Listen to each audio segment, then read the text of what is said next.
next session, I want you to listen to this. I'm so excited about this one. It's like, a peephole, I think it's called, right? So, Negin, am I pronouncing your name correct? Yes. Negin does this incredible work around energy and getting us unstuck. And her background was as a diplomat, as a lawyer, she's also even into this space, this NFT space. And Maxcene places people for, Meta is one of her clients, at this incredible company. She's a powerhouse of, moving companies and getting their people from all over the world. And Maxcene, hold on, even though she's a powerhouse, she's stuck on a couple of things. And we all have that, right? We all have the areas that we are smooth on and we have areas that we get stuck on. So we are going to witness right now, over the next, 45 minutes, Negin unstick Maxcene.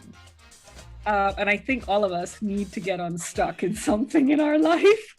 So, ladies, I am going to put a pin on both of you, and we are going to have this peephole session on how you do it. Are we ready? Let's go.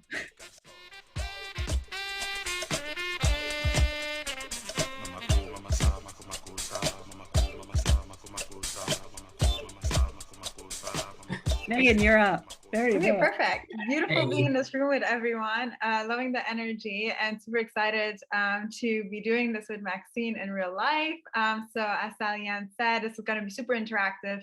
Feel free to chime in.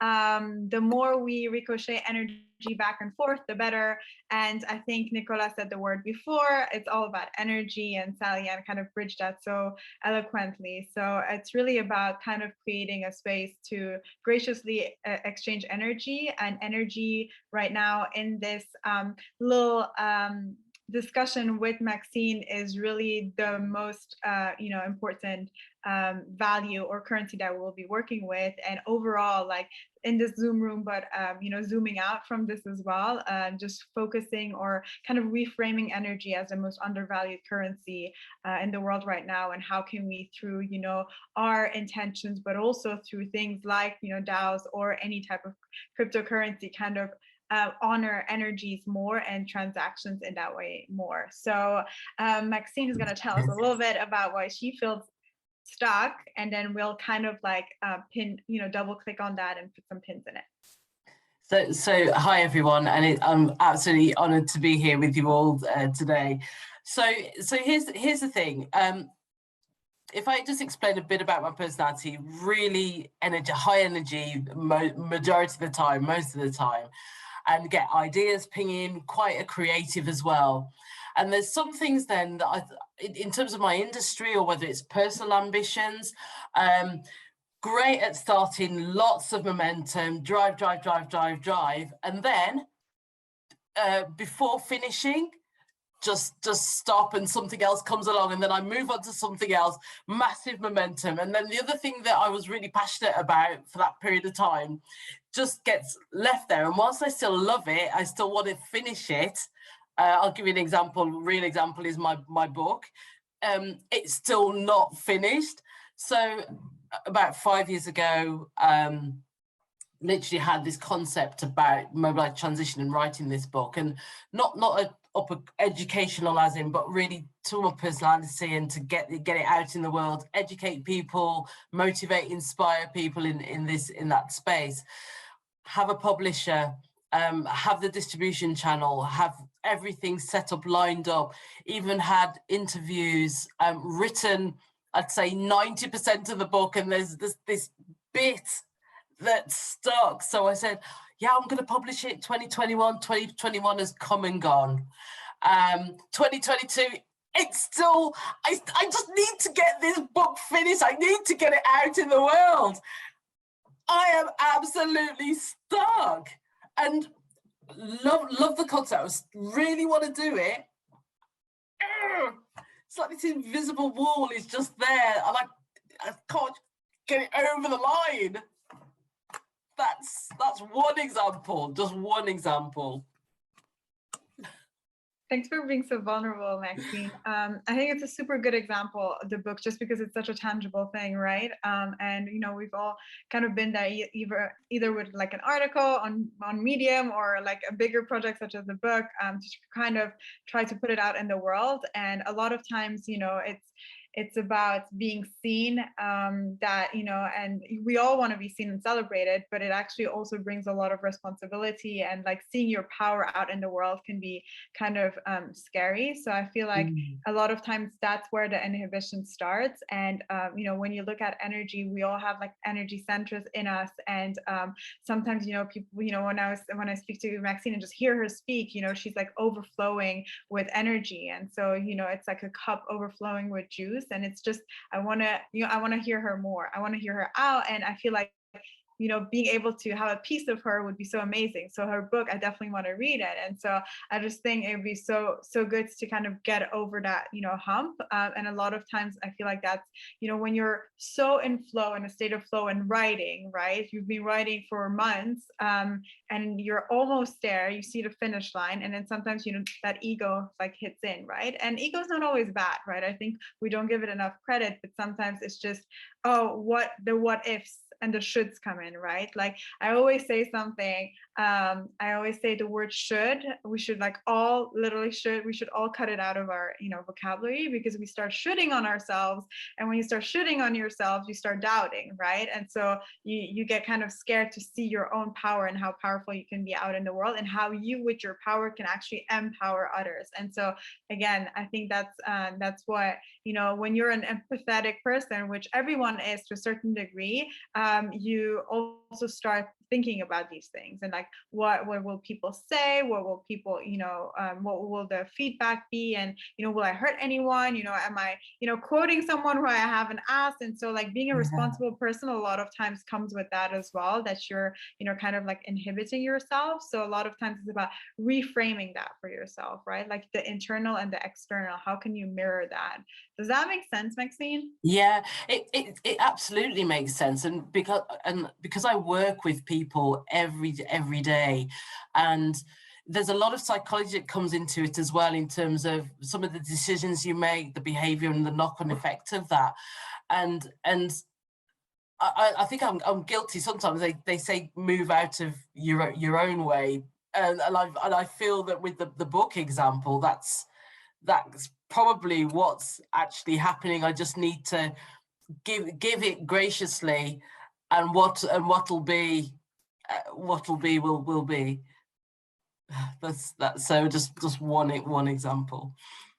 Totally. And also realizing that, you know, maybe even reframing that part where, you know, you think you're standing in your own way. Maybe it's realizing as well that you've been gifted with being such a good writer, and, you know, having an idiosyncratic voice, maybe because not only for your success journey, but also to put this gift in service for like the greater collective, or just humanity, and, you know, at large. And so sometimes, you know, like inhibiting or stopping yourself just before getting there is actually like holding back a gift that you could be sharing with the world.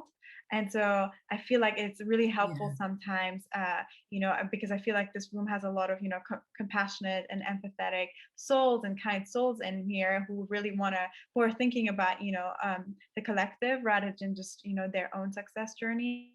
And so I think what's important is that realizing that sometimes it is a sign of being not grateful, of not being, you know, not standing in your gratitude if you're not sharing, right? Because what's the worst thing that can happen, right? Like people will, of course, always, you know, talk and, you know, think things, and there will always be feedback, but it's about you kind of like, you know, failing forwards in that way, right? Like I feel like that's all that quantum leaping is just like failing forwards fast, right? And so just getting really comfortable with that icky, sticky feeling of what we call like, you know, feeling like we're doing mistakes or it's not good enough, and just like kind of like jiving in that space.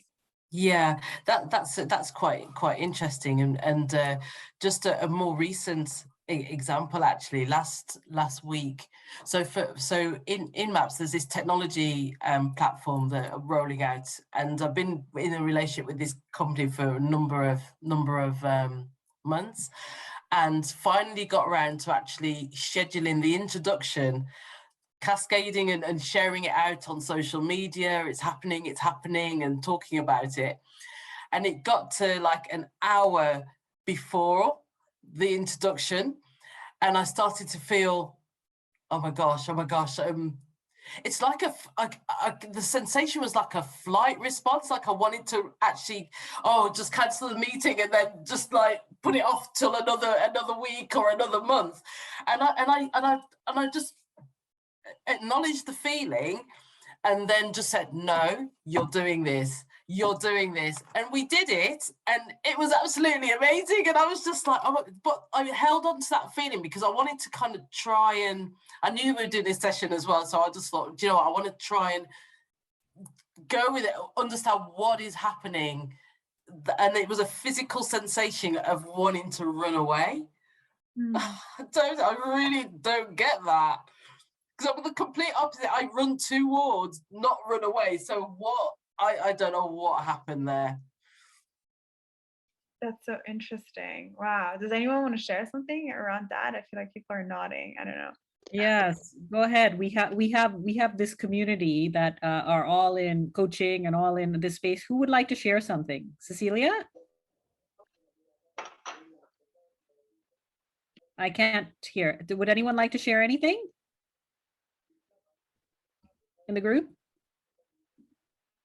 Someone is talking, but I'm not hearing them. Yeah, hello, I'm seeing, Cecilia, we're not hearing you. Cannot use the mic. Oh, you cannot use the mic, that's why. Okay, so maybe she'll type in a comment for us. Type in a comment for us. Oh, it's okay, you can go ahead and type in, Cecilia. Why don't you type in what it is you would like, Maxine. So Maxine, I have a question for you that I noticed, that you've been very vulnerable recently in the last couple of weeks in sharing things on your social profile. Was it in anticipation of this, of knowing or what is going on? No. So what happens is I get what I call brave, and decide, right, I'm not, because even if it helps one person, so I have times where I fluctuate, so I'm not consistent. And I know that things like this, you need to be consistent. So I'm always thinking of ideas, inspirational things that come in my mind. And it's like Negin said, I end up not sharing that gift and giving it to the world. And when I'm brave, that's when you start seeing things come out. And even if it helps one person, then I think, okay, that's great. Just do it. So I'm trying to, it's like a force field. I'm trying to push against that resistance to just put it out there. It's coming to me for a reason. I feel that. I just have to give it. So yeah, that's what happens. It's very inconsistent. It's not consistent. Okay, I have Cecilia writing here, vulnerability is a strength as long as it doesn't paralyze us.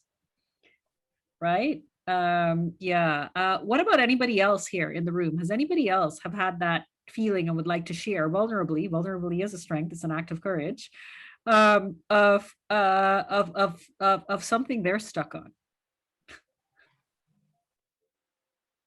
Who's going to be the courageous one in the room? I'll get vulnerable. Tell me, let's get vulnerable. Come on, let's get vulnerable. I share a lot of kind of the same, feelings of I've started many projects, or I work in film and media, so I should obviously be very comfortable with speaking, but I will very rarely post. I'll record so many things and they just get left on hard drives. I'll start writing, I've written scripts, I'll have articles fully fleshed out, and they just sit on my notes until they rot because they're no longer relevant. And rather than just owning, it's kind of like letting my ego get in the way of itself. So rather than letting my ego push me out there to share something that other people would find valuable. And so I think finding that way to be comfortable with your voice, knowing that even if your voice is about you, it's for others.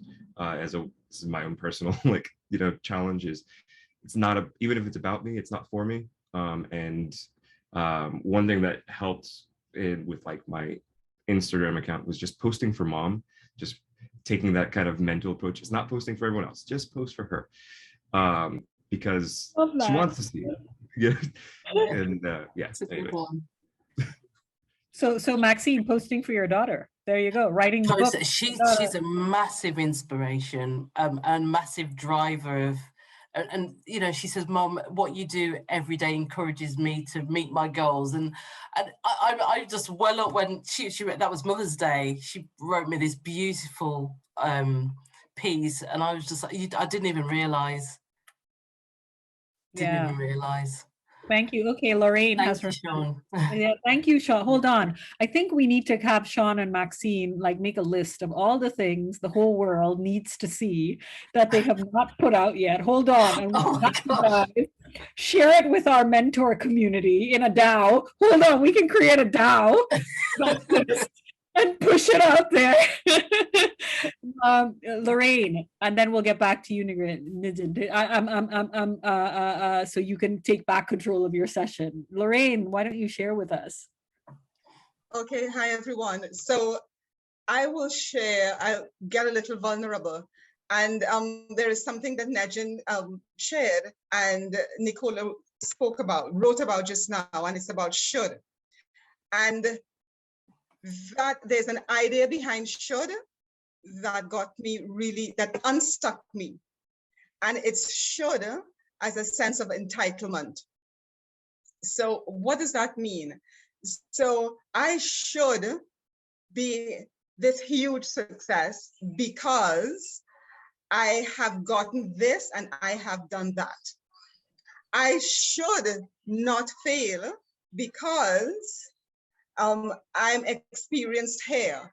So I should never fail, and I should succeed, and I should be doing more because I have all of this. And the person said to me, that is such a sense of entitlement. And then that clicked, because we should anything. It isn't, you know?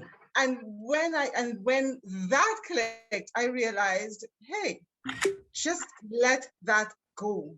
Let it go. And if we release should and we stop masturbating, I love that.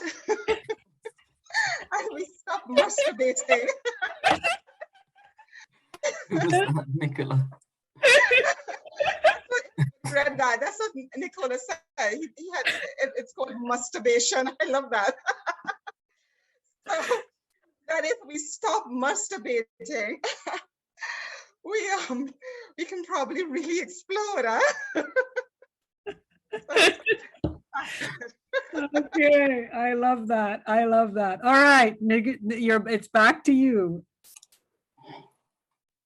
I'm loving the chime-ins from everyone. This is awesome, and I love that we're making this playful, because that's the way it should be, right? I feel like that's how everything should be in life. So no, that makes sense. And also, I think that links back to like just making things playful. And I loved how Sean said, you know, like, who am I doing this for? Like, he's doing it for his mom. I think that's just so epic. And it also kind of like activates your inner child, right? Just knowing that, you know, you can go back to that innocence, to that blissfulness of, you know, just doing something for the sake of just doing it. You know, I used to be a kid that was like talking to her dolls all the time and like drawing, you know, and just having them around and having this powwow with them, you know. And like a while ago, I started again like talking to myself out loud, and I think it's been really fun just having myself as a friend and just talking out loud to myself, and knowing that, you know, it might seem weird to others, but it's actually great. I'm great company to myself. So I think like just little things like that, little tiny habits that you kind of integrate that make you feel lit up from the inside, also kind of take the burden or that heaviness away from like these big energetic exchanges that you feel like are, you know, kind of wrapped in so much like bubble wrap that you forget about the core, right? I feel like that's where, you know, adulting and conditioning come in, right? Like I always like to say we're all these beautiful sparkly onions with all these like sparkly peels, and we're, you know, layers of onion, whatever, and we're peeling each layer away on a daily basis, so we kind of get back to that core until the last breath we take in this lifetime. So I feel like it's all about, that, and like, every day just having that, infusing that awareness into, what your intention is, like writing this book, for instance, for your daughter, right, Maxine, and like leaving that as, as a token for her, and, the next generations, and even the people you're sharing this lifetime with, but also the clarity, right, of like, I am doing this, and, I'm growing, I like to say I'm growing some ovaries, like, to do this, and getting that done. So I think, that's important to keep in mind. And again, like the behavioral change elements, right? Like the tiny habits that go hand in hand. And I also sometimes feel like a hack that I like doing is like kind of looking back at my ancestral lineage and seeing how I can honor that with little rites of passage, like thinking about a project instead of like, sometimes when I have deadlines and I'm like, okay, I gotta, let's say, write an article, or let's say give a speech at a conference, instead of looking at it at this corporate like big thing that is, that has some like, PR around it or social media, let me just think it is, let me kind of reframe it, or, for myself as like this rite of passage that I kind of, that kind of brings me back to my cultural heritage. Like,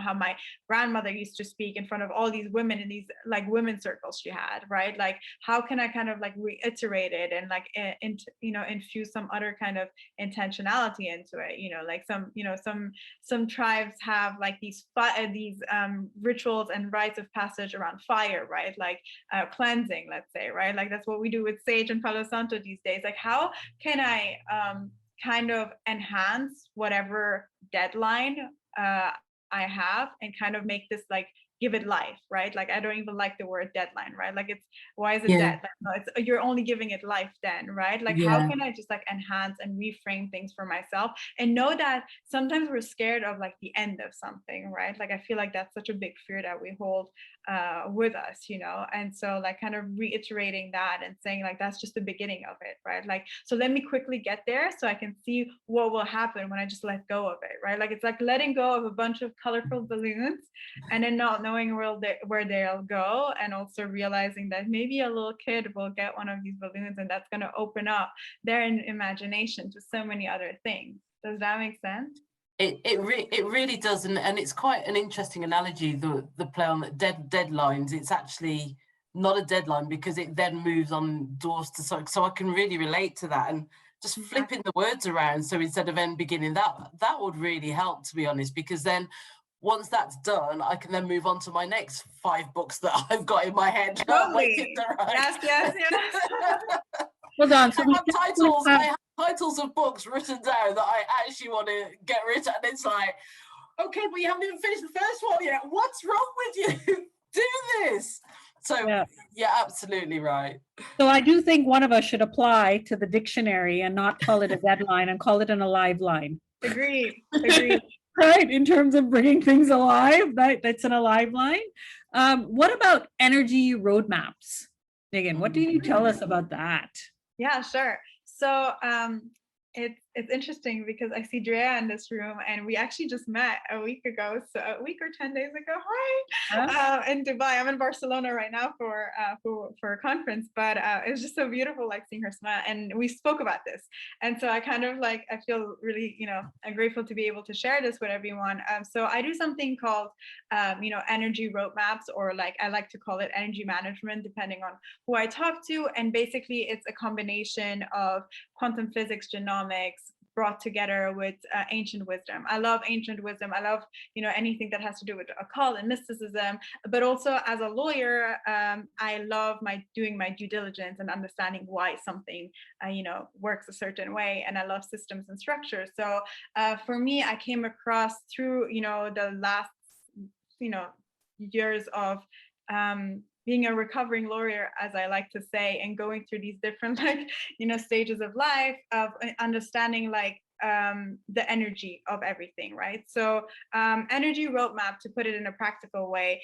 is really for each of us, basically a little bit like a manual or a tool guide of how we are wired in this lifetime to go through life so we can have the most amazing and pleasing experience of this lifetime. And so it is really about learning how we're wired to be communicating in an enhanced way, how we're here to be making decisions, not just from our beautiful minds, but really from our energetic centers in our body, and how we're wired to maybe pull in or attract in different possibilities, be they like work partnerships, but even like intimate relationships. So it's really interesting, like creating awareness around your own energy roadmap, because that not only allows you to kind of like double down on everything that's going on already in your mind, and just double clicking on what you're really good at in this lifetime. And that kind of links back to what Maxcene was saying about she's a wordsmith, right? Like every time I talk to her, she comes up with these great examples and metaphors. And so it's about knowing that once you double click on that, other opportunities will show up as well, right? And allowing yourself also to let go of things that really don't make you feel authentically yourself, be it people, playlists, foods, whatever they are, right? And so kind of understanding that takes away the burden of like the shoulding, as we were talking about it, and kind of like reframes the conditioning that we all go through, because society conditions us, and bless our parents that conditions us too. I love you, mom and dad, but still, and like big corporations such as Nike say just do it, but just do it isn't energetically correct for each of us. And so realizing that once you take the step to understand your energy roadmap is really helpful, not just for yourself in your success journey, but also in up leveling your life with other people, right? So in teams, like team dynamics, or even with your partners across all avenues of your life. And so even with your children, right? Like how awesome would it be to just understand this little creature that you gave birth to or adopted, and realizing, oh, actually they're already a leader in their own way, and this is how they're supposed to be picking their foods. I'm not supposed to like be feeding them the carrots. Maybe I should just be putting different like a rainbow of vegetables in front of them, and allow them to choose and listen to their gut feeling.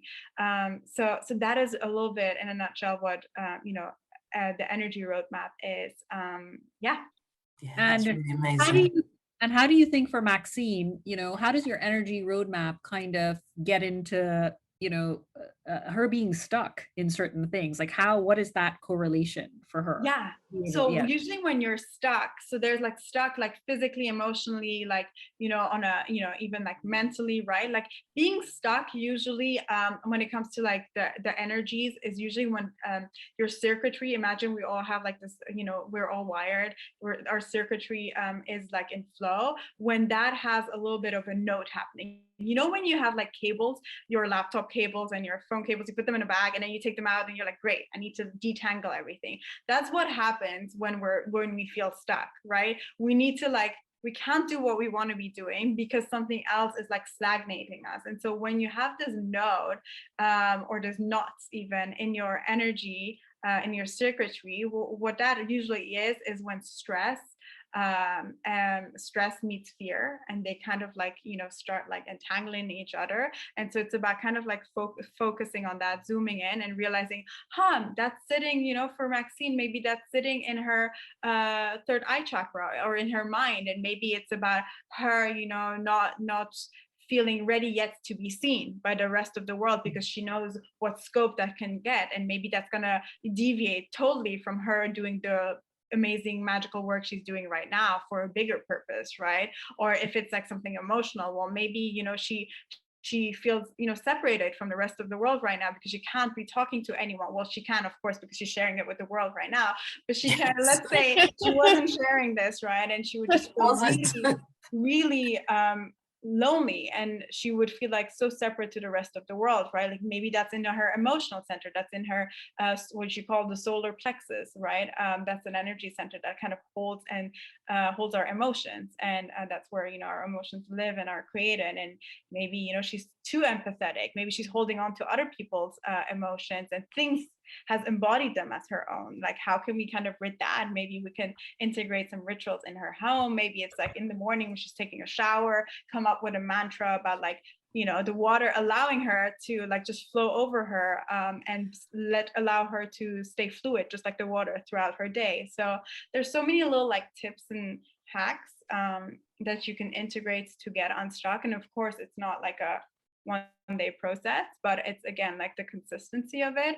But it's tiny things that you can make playful, right? So and I think that's the beauty of it. I think when wellness and well-being and anything around our self-discovery process becomes heavy because we become really like military around it, that's when you just fall off the bandwagon. And I feel like life is just meant to be this roller coaster and this theme park. And if you're not enjoying the ride, like I'd rather get off and get some cotton candy.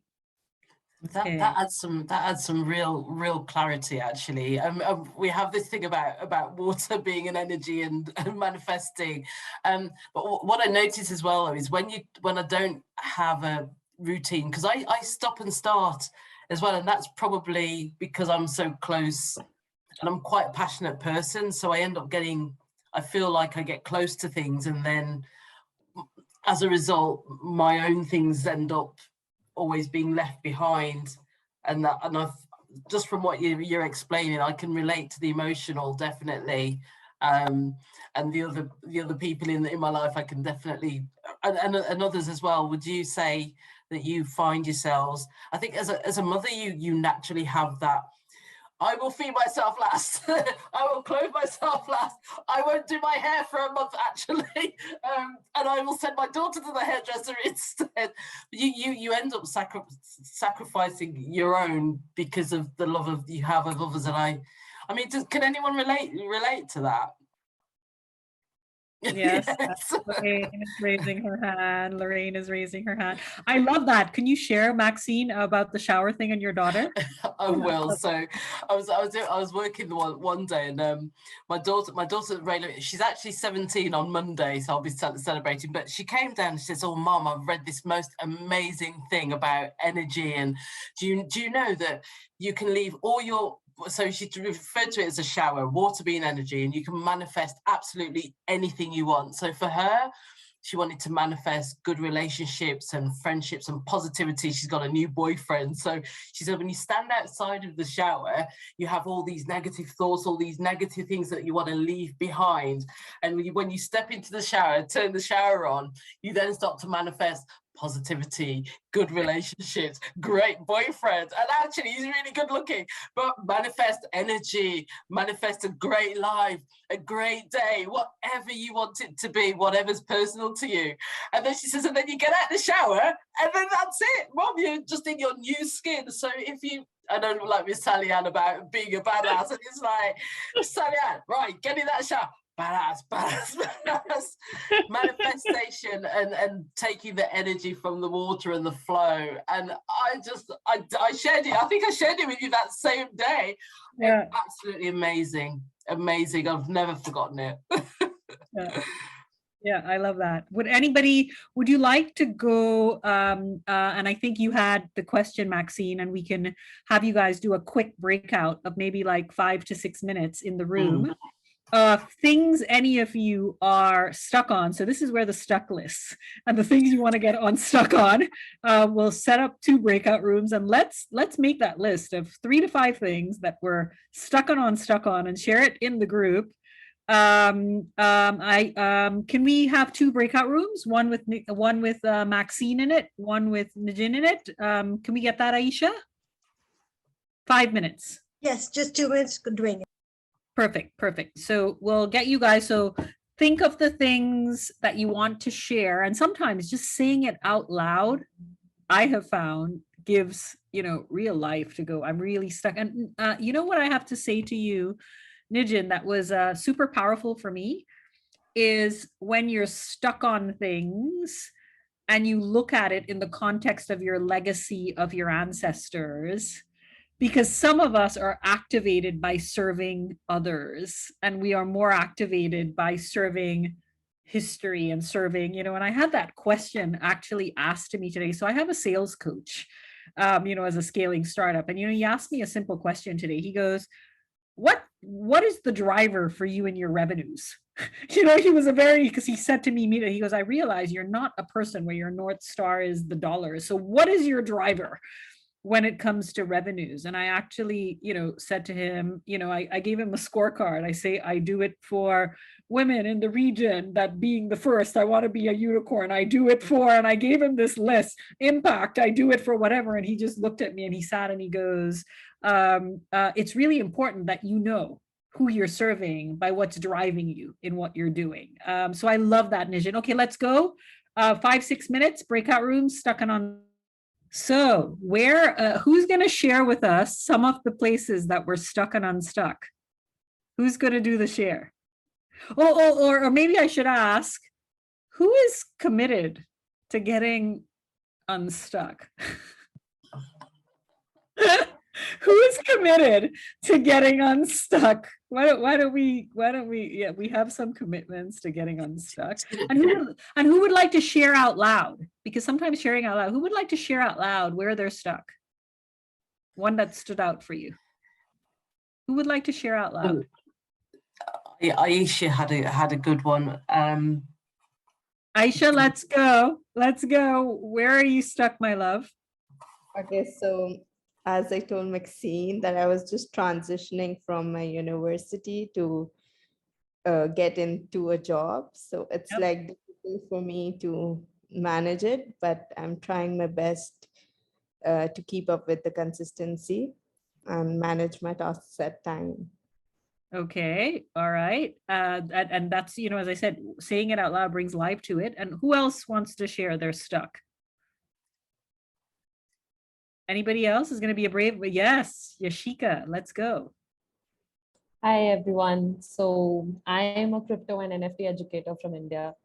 And last month I was in Dubai attending a lot of conferences like NAS Summit for global content creators. And I met some amazing people, the biggest content creators in the world. Got so inspired, did a lot of interviews with them, got a lot of content which can go to the world saying that, you know, what it takes to be a creator and stuff like that. I was at the expo, learned so much at the expo, visiting 30 odd pavilions of countries and stuff, and met some amazing people in crypto. But, you know, I've come back with 700 GB of content, but that's still lying unedited and it has to go out to the world. I am stuck. And, you know, I think I'm also fearing the fact that, oh, once I start doing it, I have to be consistent. I have to be posting, say, at least 3 reels in 1 month, in 1 week, do this, do that. And just in my head, it's not even coming out. So yeah, I am stuck and I want to get unstuck. Okay, that's wonderful. Nicola, the sheet is opened, the Google sheet. I don't know why you're not accessing it, but it's open. Who else would like to share? Anyone else wants to share? Hey, Sal. Hey. I would like to say something about, you know, this, always this urgency about unstucking ourselves. Well, sure. It's good to be stuck at sometimes. It's just that we need to take the necessary time to figure out what is it that is making us feeling this way. Actually, it's our perception. It might not be the truth. It might be just the feeling, the perception that we have of being stuck somewhere, and the actual truth would be somewhere else. So let's forgive ourselves and let's take the time to figure things out. There is no emergency unless we're being in a depression mode or something that's so you know, that it's paralyzing us. I don't feel this urgency to always unstuck myself. Okay, and I appreciate that. Negin, do you have any comments on that? Yeah, I mean, I hear it, and I think sometimes we are in a magic rut, and as much as you want to crawl out of it, that's your zone of genius sometimes as well, right? So you go through these ups and downs of, you know, being in that and being in those stages. And I think usually when you're trying to up level and, you know, just enhance and, you know, go to the next phase of your life, there's this portal that sometimes feels like a magic rut. And so you can only, you know, sit in it and through sitting with it, you realize sometimes, how much we actually cannot, control everything, and how little we actually can control in that way, if that makes sense. And that is actually freeing. That's really liberating as well. And so I don't think, even with this, today's session, it's not about saying stuck is a bad thing. It's not. It's about the energy you give it, right? Like words, right? Like we infuse energy into words, and so we give them, this, weight sometimes, and they could be so much lighter. So I think it's about seeing at every stage of your life, because we're all on, our own avenues, in that moment, what we need. Do we need this to feel sticky, or and heavy, and that's where the lesson lies, or that's where the nuggets of wisdom will drop? Or is it just really fun feeling sticky, just like sticky pudding or sticky rice, which is delicious, and sometimes you just need some of that, and just share it with your friends and then just giggle. And yeah, I think it's all about the perspective. Yeah, I love that. And we are going to end on that note, right? So sometimes stuck is good, and stuck is being sticky is good. So I would wholeheartedly, I want to thank Negin and Maxcene for being on here. Everyone on the chat, I have a Trustpilot link. I want you, whether you were here for Dow, I want you to tell them how you felt about the session. Write it to them. So you know how Sean wrote to his mother? He writes to his mother. I want you guys to write to, if you were on the Dow session or Dow speakers, you want to write to Maxcene, write to Negin, and let them know how you felt about them showing up vulnerably, how you felt about their contribution. I really wholeheartedly appreciate having each and every one of you. Maxcene, thank you. Thank you for showing up and allowing yourselves to be peeled a little bit. You know what? That is an act of courage. That's an act of courage. That is an absolute act of courage. Oh, I feel blessed. Truly blessed to have met everyone today. Absolutely. And Negin, thank you for sharing, your thoughtful wisdom and questions to guide us. For everyone here in the community, certainly we will reach out to you if you want more of these types of sessions. I want to thank you on behalf of all of us at Gleek. And before we go, I ask always a question. Where are you right now in terms of how you're feeling? Are you here? Are you here? Or are you here? Where are you right now? Show me with your hands where you are. Show me with your hands where you are. Good night, everyone. Thank you so much. Have a good evening. Have a good talk, Negin. Bye, boys. Thank you so much. Thank you. Bye-bye. Bye. Good night.